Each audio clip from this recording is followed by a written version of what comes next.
नमस्कार मेरे प्यारे भाइयों दोस्तों, आज का हॉरर पॉडकास्ट ट्रक ड्राइवर की है जिनका नाम रजत है। तो चलिए अब यह कहानी रजत जी के नजरिया से सुनते हैं। लेकिन उससे पहले आप लोगों से एक शिकायत है, आप लोग कहानी को पूरा सुनते हैं लेकिन लाइक नहीं करते हैं। इस बार मैंने आप लोगों से बहुत उम्मीद लगाई है कि आप लोग इस बार वीडियो को लाइक भी करेंगे और चैनल को सब्सक्राइब करके अपना सपोर्ट जरूर दिखाएंगे। और अगर आप लोग चाहते हैं कि आपका नाम वीडियो में लिया जाए तो कमेंट में अपना नाम और अपने शहर का नाम जरूर लिखें। तो अब ज्यादा समय नहीं लेते हैं, चलिए कहानी की शुरुआत करते हैं। दोस्तों, मेरा नाम रजत है और मैं एक ट्रक ड्राइवर हूँ। मुझे ट्रक चलाते हुए लगभग 15 साल हो गए हैं और इन 15 सालों में मुझे ट्रक चलाने का काफी अच्छा अनुभव भी हो गया है। मैंने देश की न जाने कितनी सड़कें अपनी आंखों से देखी हैं और अपने ट्रक के पहियों के नीचे नापी हैं। ऊंचे पहाड़ों की टेढ़ी मेढ़ी खतरनाक सड़कों से लेकर मैदानी इलाकों की सीधी चौड़ी हाईवे तक, कभी जेठ की दोपहरी में तपते इंजन के साथ चला हूं तो कभी घने कोहरे में सिर्फ हेडलाइट के भरोसे रास्ता ढूंढा है। कई बार तो ऐसे घने जंगलों से गुजरा हूं जहां रात को मोबाइल का सिग्नल तो छोड़िए, अपनी ही सांसों की आवाज भी डरावनी लगती है और हर पेड़ के पीछे कुछ छिपा हुआ सा महसूस होता है। लेकिन ट्रक चलाना सिर्फ स्टीयरिंग पकड़ना और गियर बदलना नहीं होता दोस्तों, ये तो एक जिंदगी है, एक तपस्या है जहां हर मोड़ पर नया इम्तिहान होता है। वैसे तो मैंने बहुत सफर किए हैं, लेकिन एक सफर ऐसा भी था जिसने मेरी पूरी जिंदगी को अंदर से हिलाकर रख दिया था। वो रात इतनी खौफनाक हो सकती थी, ये मैंने कभी अपने बुरे से बुरे सपने में भी नहीं सोचा था। दोस्तों, आज मैं आपको उसी डरावनी रात की दास्तान सुनाने जा रहा हूं और यह भी बताऊंगा कि उस रात मेरे और मेरे खलासी मोनू के साथ क्या बीता था। आज भी जब मैं उस रात को याद करता हूं तो मेरी रूह कांप जाती है और वो पूरा मंजर फिर से मेरी आंखों के सामने जिंदा हो जाता है। दोस्तों, एक और बात, कहानी को पूरा सुनना, क्योंकि कहानी को पूरा सुनोगे तो ही कहानी का मजा भी आएगा और जो भी बात मैं इस कहानी में बताऊंगा उसका ताल्लुक सीधा कहानी के साथ होगा। ये बात आज से कोई 5 साल पहले की है। तब मेरे साथ मेरा एक खलासी हुआ करता था, उसका नाम मोनू था। मोनू एक सीधा सादा और बहुत अच्छा इंसान था। वो मेरी हर बात को मानता था। जो भी काम मैं उससे कहता था वो उस काम को बड़ी ईमानदारी और लगन के साथ करता था और वो मेरी काफी इज्जत भी करता था। उम्र में मुझसे छोटा था लेकिन हिम्मत और मेहनत में किसी से कम नहीं था। उस दिन मौसम बारिश का था, इसलिए सब लोग अपनी अपनी खटिया प्रभु ढाबे के अंदर लेकर बैठे थे। सावन का महीना था और बारिश रुकने का नाम ही नहीं ले रही थी। बाहर बिजली कड़क रही थी और तेज हवा के झोंके ढाबे के टिन के दरवाजे को बार बार खटखटा रहे थे। हम सब दोस्त लोग जो पेशे से ड्राइवर ही थे, प्रभु रेड्डी मालिक की कंपनी में ट्रक चलाकर अपना गुजारा करते थे। बारिश के मजे लेते हुए चाय की चुस्कियों के साथ एक दूसरे की टांग खींच रहे थे। शनिवार की रात में अक्सर सबकी छुट्टी होती थी और सभी लोग ट्रक कंपनी में जमा करके अपने अपने घर निकल जाया करते थे। लेकिन आज अचानक से बहुत भारी बारिश शुरू हो गई, जिसके कारण हम सबको ढाबे पर ही रुकना पड़ा। हम लोगों में हरी चाचा, आनंद भाई, दीवान, मैं और मेरा खलासी मोनू शामिल थे। रात के वक्त बारिश के ऐसे डरावने मौसम में अगर भूत पिशाच की कहानियां न छिड़ें, ऐसा भला कैसे हो सकता है। एक एक करके सबने अपनी जिंदगी में घटी या कहीं से सुनी सुनाई डरावनी कहानियां बतानी शुरू की। लेकिन जब अनुभवी और बूढ़े हरी चाचा ने बोलना शुरू किया तो सब चुप हो गए। उनकी खंखराती और हिलती हुई आवाज में उनकी जवानी की बातों को सुनने का मजा ही कुछ और था। सुनो दोस्तों, उन्होंने अपनी चारपाई पर थोड़ा आगे खिसकते हुए कहा, हमारे ड्राइवर लाइन में सबसे भयानक चीज है छलावा। अगर कोई ड्राइवर काला कलोटा है और उस छलावे में फंस गया तो समझो उसकी जिंदगी का खेल खत्म, वो कभी बच ही नहीं सकता। चाचा, कभी आपको लगा है ऐसा छलावा? मोनू ने बड़ी उत्सुकता से पूछा। मोनू की बात खत्म होते ही आनंद और दीवान हंसने लगे। दीवान ने चाचा की छुटकी लेते हुए कहा, मैं गया था एक बार इनके साथ क्लीनर बनकर। तब ये छलावे से बचने के लिए इतनी जोर जोर से हनुमान चालीसा पढ़ रहे थे कि रास्ते में पुलिस वाले ने रोक कर कहा था, चाचा थोड़ा धीरे बोलो, जंगल के जानवर डर जाएंगे। सब लोग चाचा के ऊपर जोर जोर से हंसने लगे। चाचा को गुस्सा आ गया, वो चिल्लाए, अरे चुप हो जाओ बुड़बक, अगर तुम लोग फंस जाते ना उस बला में तब तुम्हें पता चलता, जान हथेली पर आ जाती है, समझे? मजाक सूझ रहा है तुम लोगों को। चाचा को चिढ़ता देखकर सब लोग और भी हंसने लगे। हमारी बातें और हंसी मजाक चल ही रहा था कि तभी टॉर्च की रोशनी के सहारे एक छाता लिए हुए हमारे मालिक प्रभु रेड्डी हमारी तरफ आते दिखाई दिए। उनके चेहरे पर चिंता की लकीरें साफ दिख रही थीं। हमारे पास आकर मालिक बोलने लगे, सुनो, खाना पीना हो गया होगा तो एक जरूरी बात करनी थी। किसी की इच्छा है मणिपुर जाने की। एक बहुत जरूरी कंसाइनमेंट है, आज रात ही पहुंचाना है। मालिक की बात सुनते ही सबके मुंह उतर गए। इस तूफानी रात में, और वो भी मणिपुर के खतरनाक रास्तों पर जाने की हिम्मत कौन करता। कोई भी जाने को तैयार नहीं देखकर मालिक ने मेरी तरफ देखा और थोड़ी तारीफ करते हुए कहा, रजत, मुझे पता है तू ही मेरा सबसे भरोसेमंद ड्राइवर है। यह काम सिर्फ तू ही कर सकता है। पार्टी बहुत बड़ी है और अगर माल सही सलामत वक्त पर पहुंच गया तो तुझे 50,000 रुपए इनाम में दूंगा। 50,000! रकम सुनकर मेरे कान खड़े हो गए। मेरी बेटी की शादी की उम्र हो रही थी और मैं उसके लिए पैसे जोड़ रहा था। यह रकम मेरे लिए बहुत बड़ी थी, लेकिन तभी हरी चाचा की बातें मेरे दिमाग में कौंधी।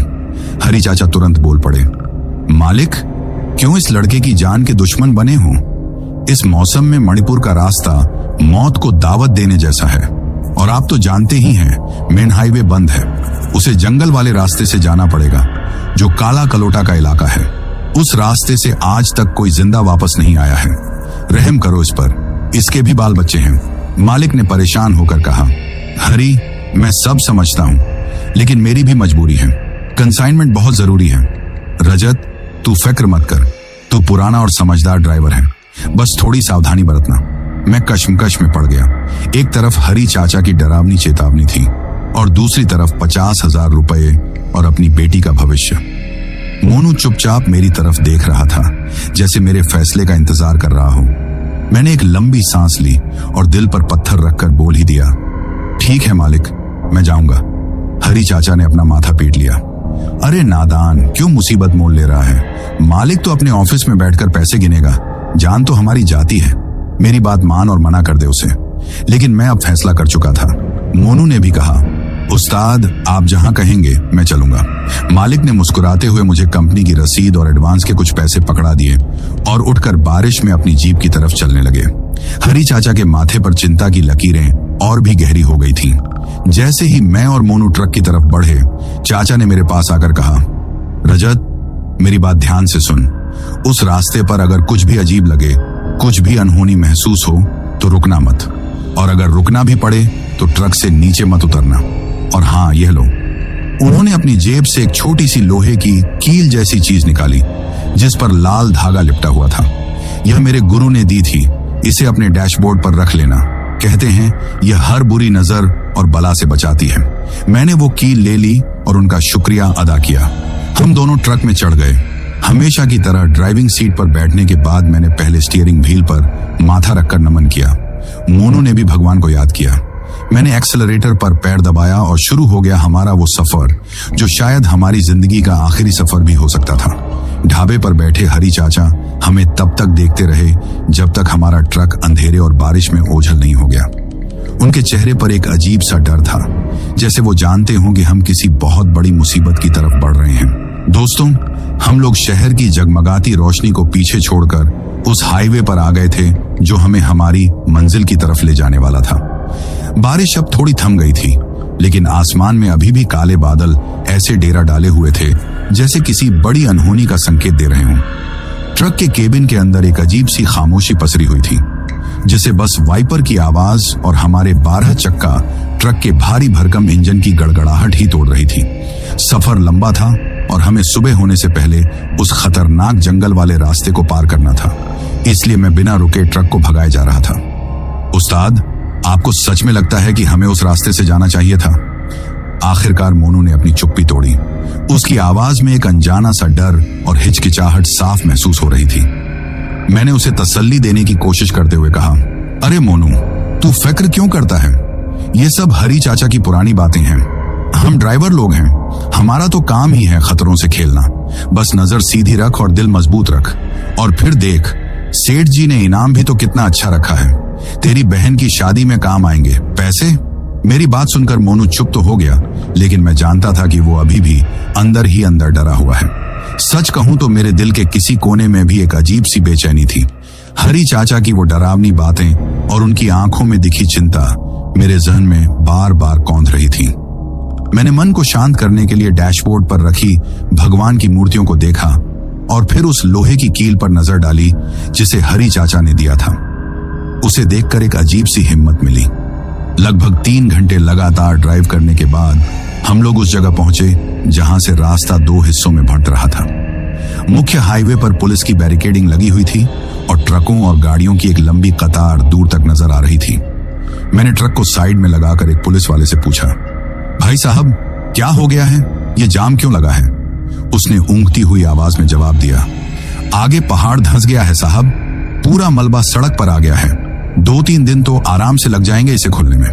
बेहतर है वापस चले जाओ या यहीं कहीं रुक जाओ। वापस जाना तो हमारे लिए मुमकिन ही नहीं था। मैंने अपनी नजर उस पतली अंधेरी सड़क की तरफ घुमाई जो घने जंगल के अंदर किसी सांप की तरह रेंगती हुई जा रही थी। यही वो रास्ता था जो हमें हमारी मंजिल तक जल्दी पहुंचा सकता था, या फिर मौत के मुंह में। सड़क के मुहाने पर एक पुराना झंग लगा हुआ लोहे का बोर्ड लगा था। ट्रक की हेडलाइट की तेज रोशनी जब उस बोर्ड पर पड़ी तो मुझे उस पर धुंधले अक्षरों में कुछ लिखा हुआ नजर आया।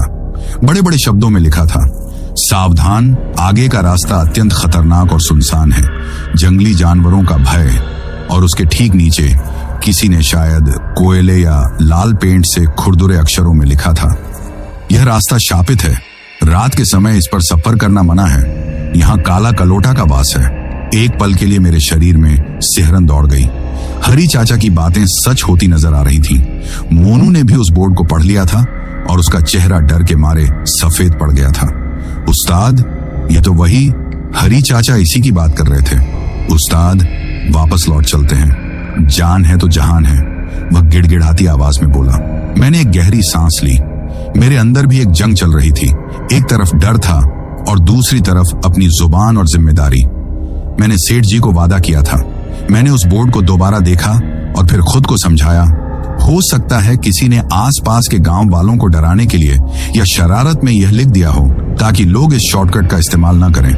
मोनू, डर मत, कुछ नहीं होगा, हम भगवान का नाम लेकर चलेंगे, बस हिम्मत रख, मैंने फैसला सुनाते हुए कहा और ट्रक का स्टीयरिंग उस अंधेरी सड़क की तरफ मोड़ दिया।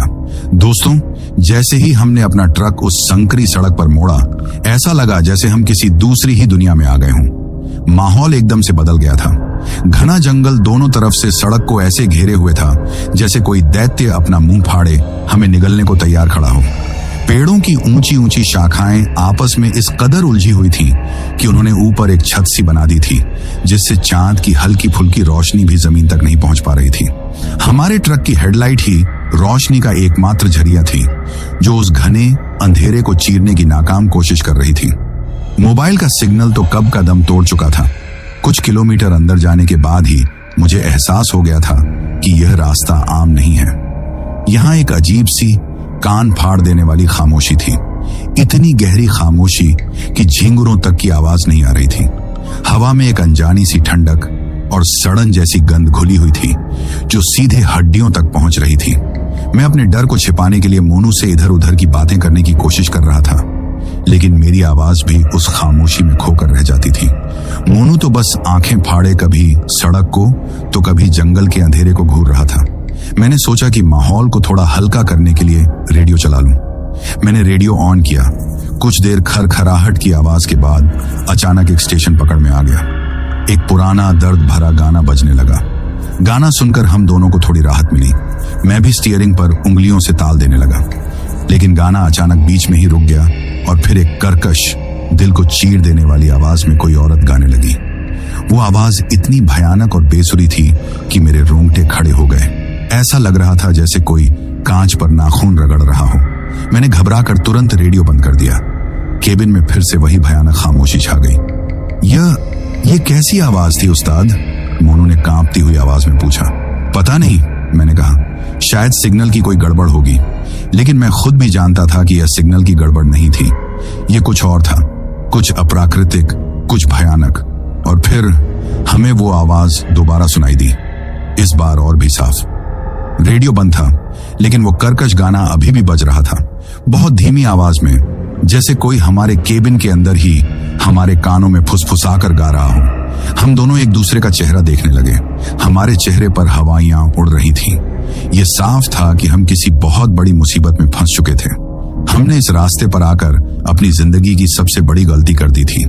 हरी चाचा की चेतावनी एक भयानक हकीकत बनकर हमारे सामने खड़ी थी और हम दोनों उस हकीकत के अंधेरे में और गहरे धंसते जा रहे थे।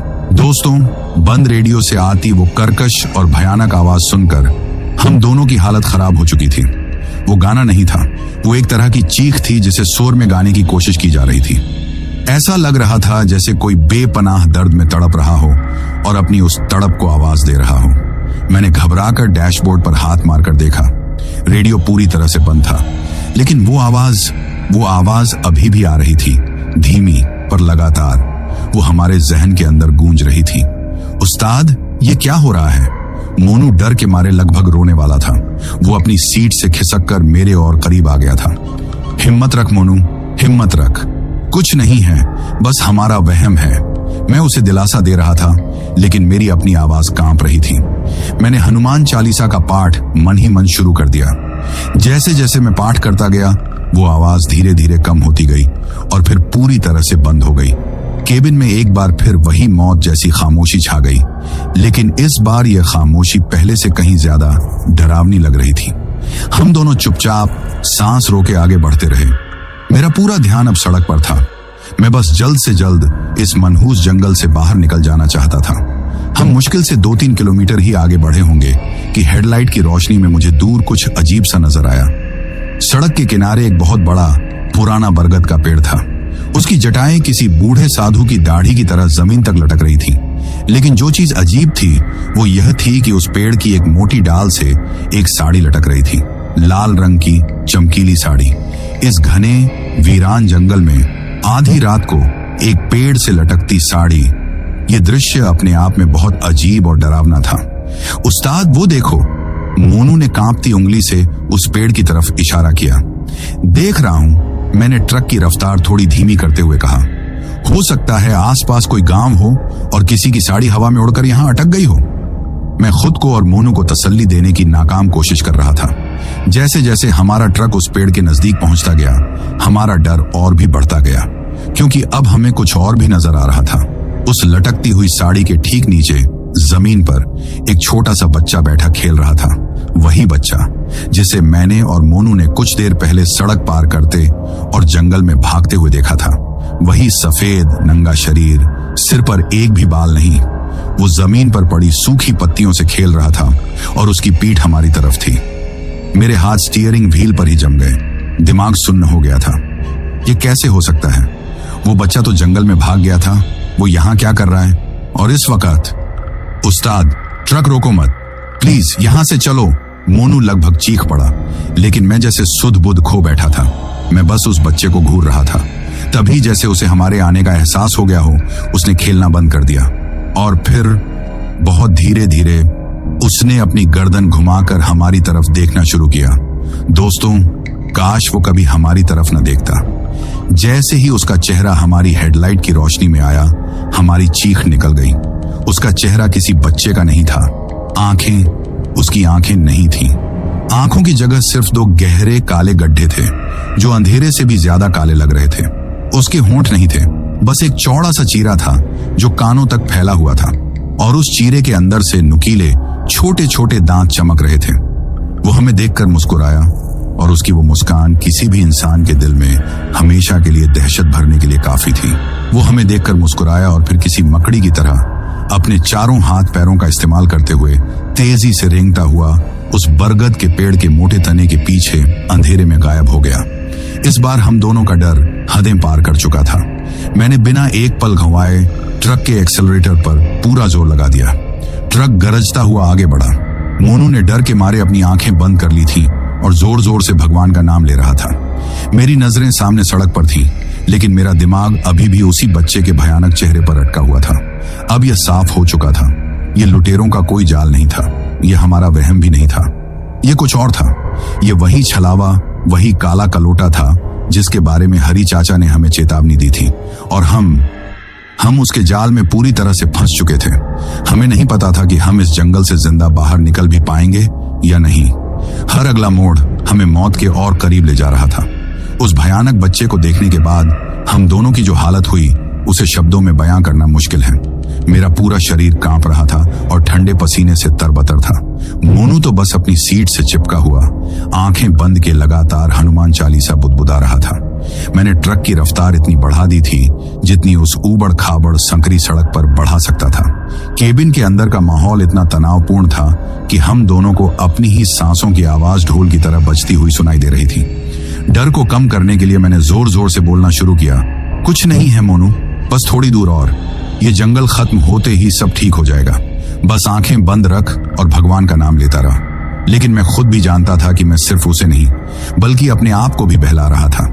तभी उस भयानक खामोशी को चीरती हुई एक और आवाज ने हमें चौंका दिया। यह एक गुर्राहट थी, किसी जंगली जानवर की नहीं बल्कि उससे भी कहीं ज्यादा भयानक, एक गहरी गले के अंदर से आती हुई घुरघुराहट जो सीधे रूह को कंपा देती थी। ऐसा लग रहा था जैसे कोई हमारे ट्रक के साथ साथ चल रहा हो और वो आवाज हमारे कानों में फुसफुसा रही हो। हम दोनों ने डर के मारे एक दूसरे की तरफ देखा और तभी वो हुआ जिसने हमारे बचने की रही सही उम्मीद को भी तोड़ दिया। ट्रक की हेडलाइट की रोशनी में सड़क के ठीक बीचों बीच एक औरत खड़ी थी। उसने सफेद रंग की साड़ी पहन रखी थी। उसके लंबे काले बाल खुले हुए थे और हवा में उड़ रहे थे, जिससे उसका चेहरा ढका हुआ था। वो बस एक भूत की तरह बिना हिले डुले वहां खड़ी थी। उस्ताद! मोनू की चीख मेरे कानों में पड़ी। मैंने पूरी ताकत से ब्रेक पर पैर मारा। टायर चीख उठे और ट्रक एक जोरदार झटके के साथ उस औरत से कुछ ही फुट की दूरी पर रुक गया। मेरी सांसें अटक गई थीं। अगर एक पल की भी देर हो जाती तो वो औरत हमारे ट्रक के नीचे होती। ये कौन है इस वक्त यहां? मैंने हांफते हुए कहा। उस औरत ने धीरे से अपने चेहरे पर से बाल हटाए। उसका चेहरा, हे भगवान, उसका चेहरा पूरी तरह से सफेद था, जैसे उसमें खून की एक बूंद भी ना हो। उसके चेहरे, हाथों और सिर पर गहरे घाव थे जिनसे ताजा खून बहकर उसकी सफेद साड़ी को लाल कर रहा था। उसकी आंखों में कोई पुतली नहीं थी। वो पूरी तरह से सफेद थी और अंधेरे में चमक रही थी। वो हमें देखकर मुस्कुराई, वही भयानक मुस्कान जो हमने उस बच्चे के चेहरे पर देखी थी। और फिर इससे पहले कि हम कुछ समझ पाते या कर पाते, वो हवा में धुएं की तरह घुल गई, बस गायब हो गई, जैसे वो वहां कभी थी ही नहीं। हम दोनों कुछ देर तक सन्न होकर सामने अंधेरे को घूरते रहे। ये क्या था? ये कौन था? हमारा दिमाग काम करना बंद कर चुका था। उस्ताद, चलो यहां से, प्लीज उस्ताद, चलो यहां से, मोनू रोते हुए गिड़गिड़ाया। मैं भी होश में आया। मैंने कांपते हाथों से फिर से ट्रक स्टार्ट किया और उसे आगे बढ़ाया। अब मेरे मन में कोई शक नहीं रह गया था। हम किसी बहुत बड़ी अलौकिक शक्ति के चंगुल में फंस चुके थे। मैंने ट्रक को दौड़ाना शुरू कर दिया। हम उस जगह से, उस पेड़ से, उस औरत से जितना हो सके दूर चले जाना चाहते थे। मैंने घड़ी की तरफ नहीं देखा, लेकिन मुझे अंदाजा था कि हम कम से कम आधा एक घंटा तो चले ही होंगे। जंगल थोड़ा कम घना लगने लगा था और मुझे उम्मीद की एक किरण दिखाई दी कि शायद हम इस नर्क से बाहर निकलने वाले हैं। लेकिन मेरी यह उम्मीद पल भर में ही टूट गई। सामने हेडलाइट की रोशनी में हमें एक जाना पहचाना मंजर नजर आया। वही विशाल बरगद का पेड़, वही उसकी डाल से लटकती लाल साड़ी। मेरा दिल बैठ गया। यह कैसे हो सकता है? हम तो इतनी दूर आ गए थे। हम वापस यहीं कैसे पहुंच सकते हैं? नहीं, ये वो पेड़ नहीं हो सकता। मैं खुद से बोला, ये कोई दूसरा पेड़ होगा। लेकिन तभी मेरी नजर सड़क के किनारे लगे एक पत्थर पर पड़ी। वो एक पुराना मील का पत्थर था जिस पर कुछ लिखा हुआ था जो मिट चुका था। मुझे अच्छी तरह याद था कि जब हमने पहली बार उस बच्चे को देखा था तब भी यही पत्थर यहाँ था। हम वापस उसी जगह पर आ गए थे। उस्ताद, ये क्या हो रहा है? मोनू की आवाज में अब डर नहीं बल्कि एक अजीब सी हार थी। मैंने घबरा कर मोनू के हाथ में पकड़े मोबाइल की तरफ देखा। उसकी स्क्रीन की रोशनी जल रही थी। मोनू, टाइम क्या हुआ है? मैंने पूछा। उसने कांपती हुई आवाज में जवाब दिया, उस्ताद, 1:32। 1:32। ये नामुमकिन था। जब हमने ढाबे से सफर शुरू किया था तब रात के लगभग 10:30 बजे थे। हमें चलते हुए घंटों हो चुके थे। मैंने जल्दी से ट्रक के डैशबोर्ड पर लगी घड़ी की तरफ देखा। उसकी सुइयां भी 1:32 पर अटकी हुई थी। वो चल नहीं रही थी, बस कांप रही थी।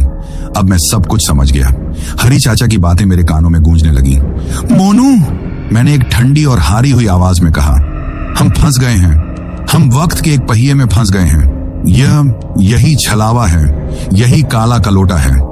हम एक ही रास्ते पर एक ही समय में बार बार घूम रहे थे और हमें नहीं पता था कि यह जानलेवा सफर कब और कैसे खत्म होगा। यह एहसास कि हम वक्त के एक जाल में कैद हो चुके हैं किसी भी शारीरिक चोट से ज्यादा तकलीफ देह था। हमारा दिमाग सुन्न हो चुका था और हिम्मत जवाब दे रही थी। मोनू तो अब पूरी तरह से टूट चुका था। वो बच्चों की तरह सिसक सिसक कर रो रहा था और बार बार अपनी माँ को याद कर रहा था। उसे इस हाल में देखकर मेरा दिल भी बैठा जा रहा था, लेकिन मैं जानता था कि अगर मैं भी हिम्मत हार गया तो हम दोनों का अंत निश्चित है। मोनू, चुप हो जा, रोने से कुछ नहीं होगा, हमें सोचने की जरूरत है। मैंने अपनी आवाज को जितना हो सके मजबूत बनाते हुए कहा। क्या सोचें उस्ताद, अब कुछ नहीं हो सकता, हम यहीं मर जाएंगे, वो हमें मार डालेगा, उसने रोते हुए कहा। मैंने एक गहरी सांस ली और अपनी जेब में हाथ डाला। मेरी उंगलियां हरी चाचा की दी हुई उस लोहे की कील से टकराईं। उसे छूते ही मेरे अंदर एक अजीब सी ऊर्जा का संचार हुआ। एक उम्मीद, चाहे कितनी भी झूठी क्यों ना हो, मेरे दिल में जागी। नहीं, हम नहीं मरेंगे, जब तक मैं जिंदा हूं मैं तुझे कुछ नहीं होने दूंगा, मैंने कहा और उस कील को निकालकर डैशबोर्ड पर भगवान की मूर्तियों के पास रख दिया। मैंने फैसला किया, इस तरह गोल गोल घूमकर भागने का कोई फायदा नहीं था। ये छलावा हमें थकाना चाहता था, हमारी हिम्मत तोड़ना चाहता था, ताकि हम कोई गलती करें और वो हमें आसानी से अपना शिकार बना ले। मैंने तय किया कि अगली बार जब हम उस बरगद के पेड़ के पास पहुंचेंगे तो मैं ट्रक रोक दूंगा। हम भागेंगे नहीं, हम सामना करेंगे। जैसे ही मैंने यह सोचा, ट्रक के केबिन में हवा और भी ठंडी हो गई। वो भयानक गुर्राहट फिर से शुरू हो गई, इस बार और भी पास से। ऐसा लग रहा था जैसे वो हमारे फैसले को सुन चुका हो और हमें चुनौती दे रहा हो। हमारा ट्रक एक बार फिर उसी मनहूस मोड़ पर पहुंचा। सामने वहीं बरगद का पेड़ एक दैत्य की तरह खड़ा था। मैंने धीरे धीरे ट्रक को धीमा किया और सड़क के बीचों बीच रोक दिया और फिर अचानक ट्रक का इंजन एक जोरदार घरघराहट के साथ बंद हो गया। हेडलाइट्स एक पल के लिए झपझपाईं और फिर बुझ गईं। हम पर घना स्याह अंधेरा छा गया, इतना अंधेरा कि हमें एक दूसरे का चेहरा तो क्या, अपने हाथ तक नजर नहीं आ रहे थे। इस अंधेरे के बाद जो खामोशी छाई वो किसी भी शोर से ज्यादा भयानक थी। हम दोनों ने अपनी सांसें रोक ली।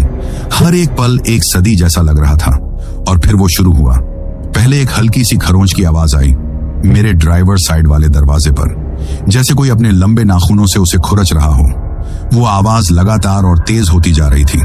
मोनू ने डर के मारे मेरा हाथ कसकर पकड़ लिया। फिर वैसी ही आवाज ट्रक की छत पर से आने लगी, फिर मोनू की तरफ वाले दरवाजे से, फिर सामने के शीशे से। ऐसा लग रहा था जैसे कई लोग मिलकर हमारे ट्रक को चारों तरफ से खरोंच रहे हों। वो हमें घेर चुके थे। तभी हमें उस बच्चे की शैतानी हंसी सुनाई दी। इस बार वो बहुत पास थी, ठीक मेरे कान के पास, खिड़की के बाहर। मैं उछल पड़ा और फिर उस हंसी के साथ उस औरत के रोने की आवाज भी मिल गई। वो रोना धीरे धीरे एक भयानक गुर्राती हुई हंसी में बदल गया। वो दोनों, वो माँ बेटा हमारे चारों तरफ थे। वो हमसे खेल रहे थे, हमें तड़पा रहे थे। उस्ताद, वो आ गए, वो हमें ले जाएंगे। मोनू की आवाज कांप रही थी। चुप रह और भगवान का नाम ले, मैंने लगभग चीखते हुए कहा। मोनू, टूल बॉक्स निकाल जल्दी, और टॉर्च भी। मोनू ने कांपते हाथों से सीट के नीचे से टूल बॉक्स और एक पुरानी टॉर्च निकाली। मैंने टॉर्च जलाई। उसकी पीली कमजोर रोशनी ने केबिन के अंदर के हमारे डरे हुए चेहरों को और भी भयानक बना दिया था। बाहर से आती खरोंचों की आवाज अब और भी तेज और आक्रामक हो गई थी। ऐसा लग रहा था जैसे वो दरवाजे को तोड़ने की कोशिश कर रहे हों। तभी एक बड़ा सा पत्थर हमारे सामने वाले शीशे से आकर टकराया। शीशे पर एक बड़ी सी दरार पड़ गई जो मकड़ी के जाले की तरह फैलने लगी। हम दोनों की चीख निकल गई। घेराबंदी अब हमले में बदल चुकी थी। वो अंदर आना चाहते थे और हम जानते थे कि अगर वो एक बार अंदर आ गए तो फिर सुबह का सूरज देखना हमारे नसीब में नहीं होगा।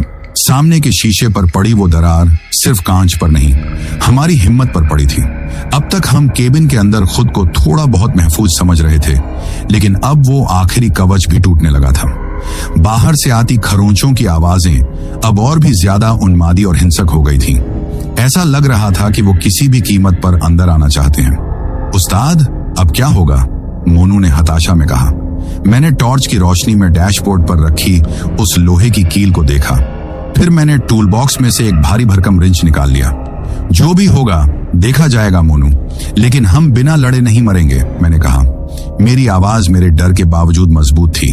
तभी शीशे पर पड़ी उस दरार के ठीक बीच में हमें वो चेहरा नजर आया, उस शैतान बच्चे का चेहरा।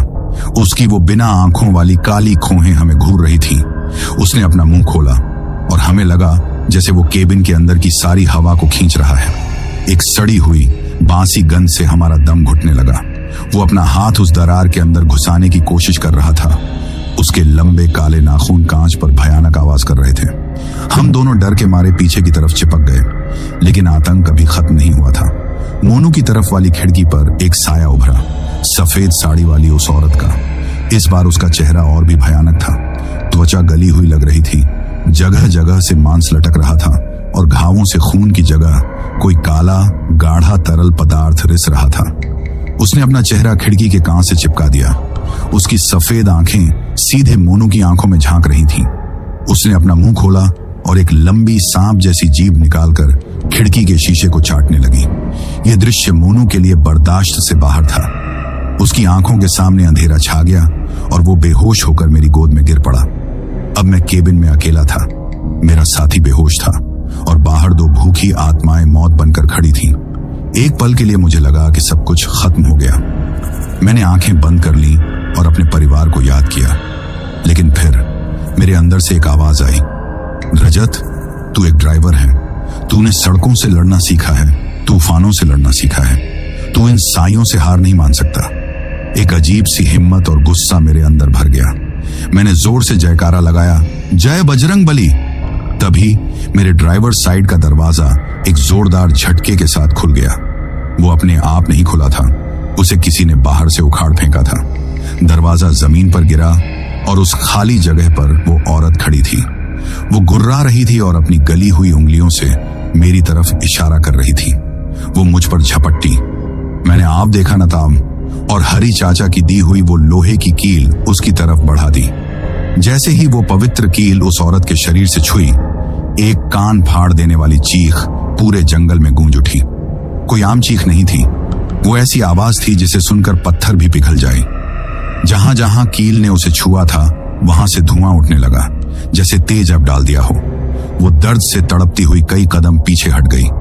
उसे पीछे हटता देख उस बच्चे का गुस्सा और भी बढ़ गया।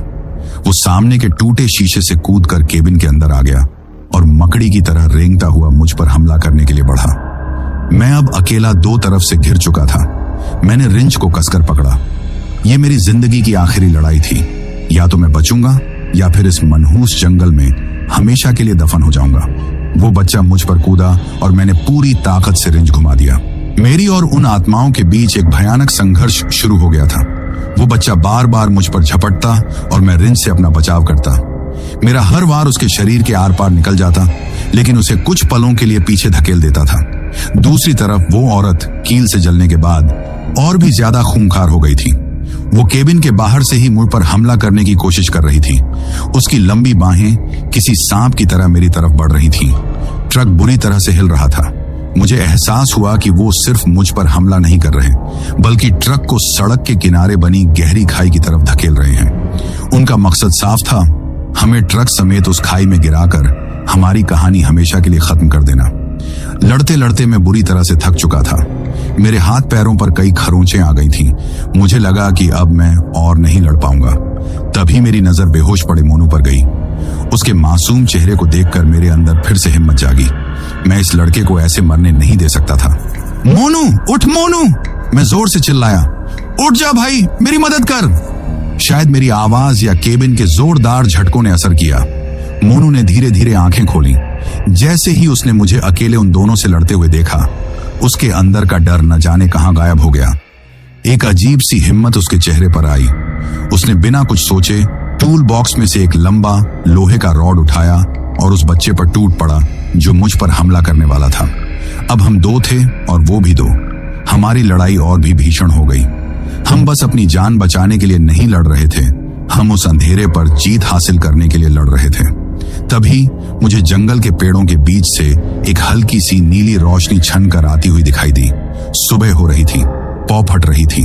जैसे ही सुबह की पहली किरण ने हमारे ट्रक को छुआ, एक अविश्वसनीय घटना घटी। वो दोनों आत्माएं, वो माँ और बेटा, दर्द से चीखने लगे। सूरज की रोशनी उनके लिए तेजाब की तरह काम कर रही थी। उनके शरीर पारदर्शी होने लगे और धुआं बनकर हवा में घुलने लगे।